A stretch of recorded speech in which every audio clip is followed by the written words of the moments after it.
The energy crunch tightens. Gasoline prices up again. But could it be the worst will soon be over? The Bush energy plan. Less environmental protection, more production. Some unions buy in, voters get worried. And a Texas energy company is accused of cheating Californians out of billions of dollars. Also tonight, the big FBI evidence foul up. McVeigh considers an appeal. Nichols files one. And Eye on America. Is the government helping McVeigh become a martyr?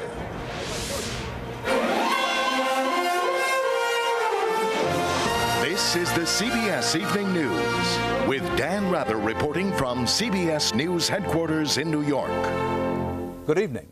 The price of gasoline is breaking records in budgets all over America. A U.S. Energy Department survey taken today finds that gasoline went up another penny in the past week to a nationwide average now of $1.71 a gallon. It's even higher for so-called reformulated gasoline, now averaging $1.83 a gallon. With every increase in prices of gasoline and other energy comes new pressure on President Bush to take action. In the latest CBS News poll out tonight, Americans name the energy situation as the #1 problem facing the government. 2 months ago, it didn't even make the list. President Bush is set to announce his energy plan later this week.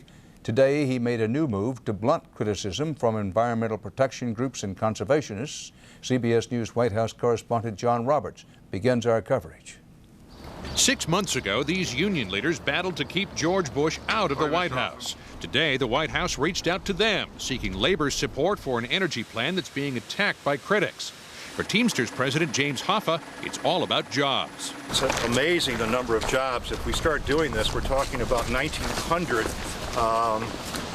refineries. But the new CBS News poll out tonight finds the majority of Americans believe it's about what's best for big oil. 62% say the oil industry has too much influence with the Bush administration. The president, vice president, commerce secretary, and national security advisor all worked for oil companies. The secretary of the Interior and other high-ranking administration officials also had ties to oil and energy. Ties that 56% of Americans think will result in favorable treatment of the oil and gas industries.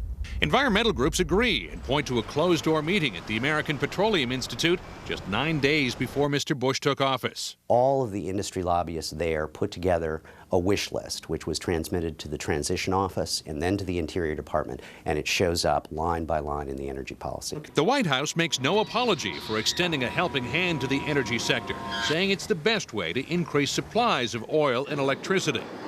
But sky-high prices have already sparked a new cycle of exploration and construction. And it's long-term confidence that's driving the boom, says analyst Bill O'Grady. It's not just, I'm going to drill today because the price is good. I'm going to drill today because I think the price is going to be good in the future. Which means that even with the president's plan, the oil industry doesn't believe that prices will drop significantly any time in the foreseeable future. And as for the idea of a quick fix, the White House has weighed several options, but officials say they have rejected most of them because either they wouldn't work or they might just make things worse. Dan? John Roberts at the White House. There are some signs now that gasoline prices may finally have peaked and may be ready to come down.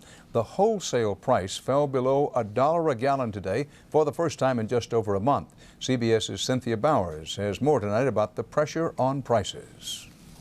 Despite higher than ever prices at the pumps, traders who buy gasoline futures think something's up. The markets took a nosedive today, down nearly 10% from last week's highs. Traders who were betting the bank the U.S. could face gas shortages this summer are now suddenly backing down. Why? Speculation is growing among industry analysts the Bush administration may be willing to relax clean air standards and allow conventional unleaded to be sold in some markets with air pollution problems. That would be a magic wand that could be waved in terms of giving some immediate price relief. And that's really what the markets are partly reacting to right now. Officials from California and New Hampshire are asking to opt out of the restrictive standards. If that were allowed and other states followed suit, analysts say the price cuts could quickly move from the trading floor to the neighborhood gas station. If consumers could be relieved of that burden, that would be you'd see the prices cascade even more dramatically than we've seen so far. The Bush administration denies waivers are under consideration. But even so, motorists want to know when that futures price slide might be reflected at the pumps. Since retailers are generally quicker to raise prices than lower them, there may be no relief until after Memorial Day. Cynthia Bowers, CBS News, Chicago.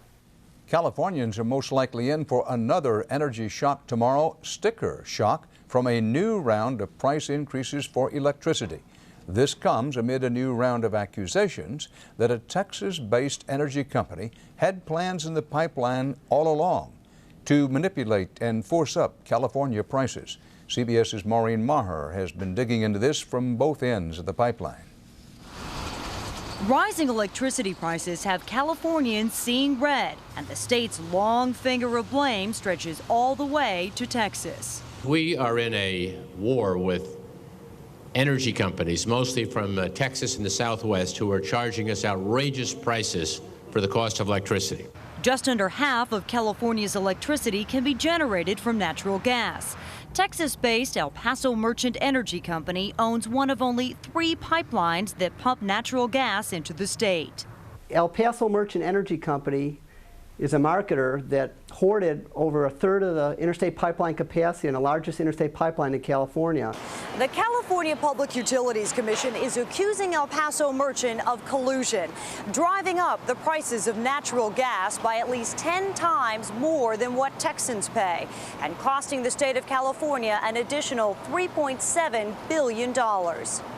All because the state contends El Paso Merchant did not release or utilize enough space on the pipeline. Today, the Federal Emergency Regulatory Commission, which oversees the market, began hearings on the issue. You've got a situation that's of the Californians' own making. Calling it the quintessential example of supply and demand, the company cites California's past reluctance to build more pipelines. When demand keeps growing and no more supply can get in, the price is going to go up, and that's what's hitting California. A guilty ruling could mean hundreds of millions of dollars in fines for El Paso Merchant, but it could also set back deregulation across the country. Maureen Maher, CBS News, Houston. As for the overall U.S. economy, the Federal Reserve reported today that production by U.S. industry is down for the 7th straight month, but in a sign the slide may have bottomed out, the Fed also reports there are fewer unsold goods on factory shelves. Stocks closed mixed today. For one reason, investors are waiting to see whether and how much the Fed cuts interest rates tomorrow, hoping to give the economy a boost. There's word tonight that U.S. Justice Department investigators have begun looking into how the FBI, under Director Louis Freeh, failed to turn over thousands of documents to the defense in the Oklahoma City bombing case as required by law. And we have more information tonight to follow up on the story CBS News' Jim Stewart broke last Thursday about the FBI bungling that forced the government to delay the execution of Tim McVeigh. CBS's Cheryl Atkinson has the latest.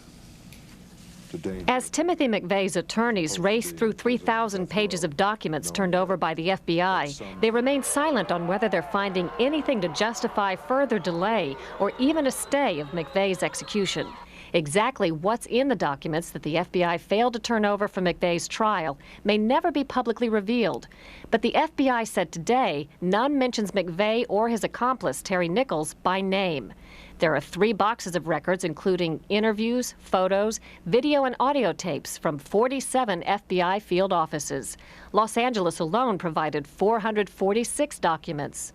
Today, the FBI agent in charge of the Oklahoma City bombing investigation was summoned to Washington to explain how such a foul-up could happen. Senior Agent Danny Diefenbaugh informed the Justice Department last week of the newly found documents. In an interview just one day before, Diefenbaugh seemed unaware of the firestorm he was about to ignite, saying that unlike Waco and Ruby Ridge, everything had been done right in the McVeigh investigation. There's been 9 or 10 or 11 different reviews, including a number of congressional reviews. There hasn't been one of the Oklahoma City bombing case. And the reason why is because that was done correct and properly. Every time you hear criticism of the FBI, you never hear about the Oklahoma City bombing case. But things weren't done properly, and as a result, the first federal execution in 38 years is on hold. The FBI has been criticized for years for mismanaging information it collects in some of its biggest cases. Former Justice Department Inspector General Michael Bromwich found similar lapses when he investigated other FBI blunders. If those problems, though, have been well known for a while, the question is why they haven't put systems in place to work around those problems so that problems like this won't emerge. The FBI says all documents have now been turned over. FBI Director Louis Freeh, who's had nothing to say so far, appears before Congress later this week. Dan? Cheryl Atkinson. While McVeigh's lawyers ponder their next move, lawyers for McVeigh's convicted accomplice Terry Nichols have already made theirs, taking their case to the U.S. Supreme Court. CBS's Bob McNamara is tracking the Nichols part of the story. Terry Nichols' lawyers say that evidence FBI agents gathered in the first hours after the bombing and later withheld is crucial to their case. I'm convinced that when the end of the day occurs and when we see all the ways in which the government has hidden this evidence, that we have a decent chance for a new trial. Nichols' attorneys want the Supreme Court to send the case back to the man who first tried it, Denver federal judge Richard Mach. He would decide whether Nichols deserves a retrial. Judge Mach made it clear from the first moment he got on the case. He expected the government to live up to the law and to keep its word. They haven't done that. Only last month, the Supreme Court denied Nichols' request for a new trial. But that was before the FBI's disclosures. It's almost inconceivable that the Nichols team could pore over these documents and find something that would get them a new trial, but it's not impossible. Terry Nichols wasn't there. Nichols got life in prison. But in the city of so many victims, some hope a new trial could reopen the John Doe 2 wider conspiracy theories that Tim McVeigh had other accomplices the FBI may have known about. Some mornings I get up, I'm just angry at the whole world because something happened that day that we haven't been told about. To date, Nichols is in this Oklahoma City jail facing possible state murder charges. Oklahoma prosecutors hope to prove he should also die for the bombing. He's an accomplice to this crime. He could have stopped it at any given time. All he had to do was pick up the phone. That's all he had to do. Those preliminary proceedings against Nichols were due to begin 5 days after the scheduled execution of Tim McVeigh. But that put on hold for 30 days. It's been delayed here for Nichols as well. Dan? Bob McNamara covering for us in Oklahoma City. China refuses to let the U.S. fly a Navy surveillance plane off the island where it's been stranded since April 1st. So CBS News national security correspondent David Martin reports the Pentagon has decided to take the plane apart and ship it home on a transport aircraft. It may not fit in any U.S. plane, so a giant Russian jet may have to be hired for the job. Still ahead on the CBS Evening News, Eye on America. They share some of Tim McVeigh's radical beliefs, but you may be surprised to hear what they think of him. The United States Supreme Court dealt a major setback today to backers of medical marijuana use. Even though 9 states now allow such use, the Supreme Court justices ruled federal law makes no exceptions for cancer, AIDS, and other patients who say pot eases pain and chemotherapy side effects. The U.S. Coast Guard today showed off this record cocaine haul reeled into port at San Diego. In all, 13 tons of it were aboard a fishing vessel that had been tracked at sea for days. The cocaine street value was put at hundreds of millions of dollars. Also netted was the ship's crew from Russia and Ukraine. CBS News has been looking into Tim McVeigh's widely reported hope of becoming a martyr for others sharing his hatred of the U.S. government. There are such people. But as CBS News correspondent Vince Gonzalez reports in tonight's Eye on America, their numbers have dwindled in the 5 years since the blast that claimed 168 lives. I knew over half of the people whose names are engraved here in this walk. As a survivor of the Oklahoma City bombing, Dr. Paul Heath is determined to keep alive the memory of those who died. She was a church choir director, and it goes on and on. He was there on April 19th as the victims were remembered. On that same day, a small group gathered near Waco to observe the anniversary of the deadly Branch Davidian fire. Timothy McVeigh says this is why he bombed the federal building, but no one here calls him a hero. I hate what he was a part of and what he did. For that, they say he'll be remembered as an imbecile, a murderer. McVeigh attended Michigan militia meetings before the bombing. No one here defends him either. Killed innocent people, and I think that hurts everyone in America, and not just the militia. In fact, McVeigh destroyed the militia movement. Many groups folded as America turned against them in the wake of the bombing. Standing here on the spot where so many people died, it's hard to believe Timothy McVeigh could be seen as anything but a monster. But there are some who believe his execution will make him a martyr. Most are hidden in the growing white power movement. I plan on winning the hearts and minds of white people. Racist preacher Matt Hale believes McVeigh's death may inspire others. I would never encourage someone to commit a crime of any nature. But on his website, calls for more McVeigh-style attacks. Another racist leader, Alex Curtis, named McVeigh Aryan of the Century on his website. The government is our first enemy. Hail McVeigh! Curtis, now in federal prison for civil rights crimes, advocates a lone wolf strategy, solo acts of violence. His mentor, Tom Metzger of the White Aryan Resistance, says McVeigh is the model lone wolf. One guy can do whatever he decides to do. He says the government is making a mistake by executing McVeigh. They have played McVeigh's game all the way. He has won. He has won every step of the way. And the anti-government people have won because of him. And with the execution delayed because the FBI failed to turn over evidence, Metzger says the government has added fuel to the fire. It gives them another good excuse to like McVeigh and hate the government. Only another delusional person would ever think he did something worthwhile. Dr. Heath should know this survivor is also a psychologist. No martyr, no martyrdom for Tim McVeigh. Because, he says, the legacy of the victims will always speak louder than the voices of evil. In Oklahoma City, this is Vince Gonzalez for Eye on America. In the Middle East today, Israel acknowledged it is shifting to offense against the Palestinians as Israeli rockets and artillery hit targets in the Gaza Strip. The army said it has begun initiating attacks on Yasser Arafat's security forces. Earlier in the West Bank, Israeli troops struck a Palestinian police outpost, killing 5 officers. In Italy, a billionaire businessman claimed a narrow election victory today, promising, quote, a new era for all Italians.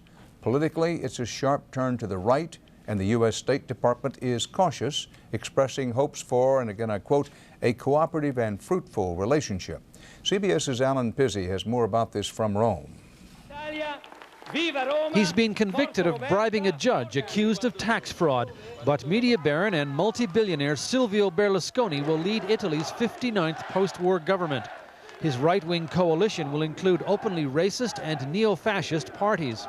They have stepped upon a sacred principle of our Republican Constitution, which is an anti-fascist constitution. A constitution established after the defeat of Italian dictator Benito Mussolini in World War II. Berlusconi's coalition includes the heirs to Mussolini's legacy. He's producing something completely new and different, but it is of a populist tradition, and Italy innovated with fascism 80 years ago, and it seems to be doing the same thing now. The traditionalist Northern League, an anti-foreigner homophobic party led by Umberto Bossi, is Berlusconi's chief ally. Often compared to the ultra-right-wing Austrian leader Jörg Haider, whose election in 1999 brought street demonstrations in Vienna, Bossi is tipped as a potential deputy prime minister. It's a problem because our European partners are particularly sensitive about the xenophobic, racist language which he and his men use. And today, the French foreign minister warned that Europe will be very attentive to the makeup of the new Italian government. Berlusconi seems more interested in what Washington thinks. He has declared that he wants to be America's closest and best friend in Europe, which he says is easier today because President Bush is in the White House. How long Berlusconi can hold on is an open question, however. Italian coalition governments have a history of breaking up almost as quickly as they are made. Alan Pizzi, CBS News, Rome. Officials of the European Union announced today they will establish diplomatic relations with North Korea. They said the 15-nation EU hopes to encourage North Korean economic and human rights reform and reconciliation with the South.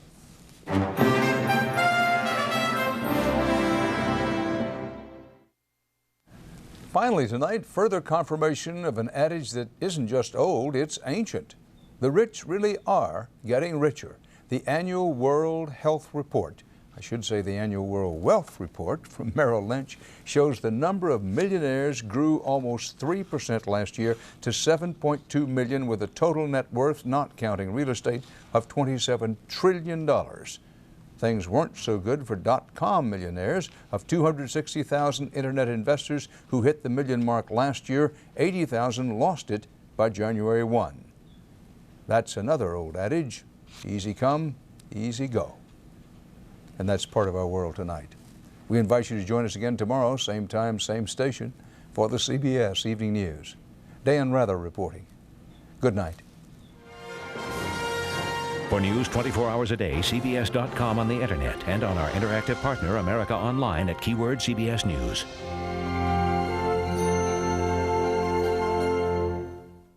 Adult strength drugs for troubled kids? Eye on America tomorrow. Experience CBS News.